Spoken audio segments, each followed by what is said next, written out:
Cipir. Kita sedang berada di Pekan UKM depannya Barata ya. Dan kita ada di stand Macu Piring. Mama Cuci Piring. Ini ekonomi sekali dan kesat ya teman-teman. Ini ownernya ada Bang Ipin. Boleh kita ngobrol-ngobrol yuk. Bang Ipin, udah berapa lama nih Macu Piring ini produksinya? Udah 2 bulan. 2 bulan ya? 2 bulan. Apa ininya? Valunya ya?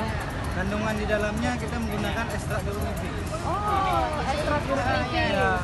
Jadi alami ya? Iya. Nggak kasar di tangan gitu ya? Alhamdulillah lembut di tangan. Oh, lembut di tangan dan sudah diuji coba sama Bang Ipinnya sendiri. Nah, sebelum dijual Bang Ipin ini udah nyoba nyuci sendiri pakai ini loh teman-teman. Jadi baru 2 bulan ini baru dikeluarkan produknya. Oke teman-teman, yuk kita kunjungi Pekan UKM setiap hari Sabtu di bulan April depan Barata, Banda Aceh. Oke, sampai jumpa.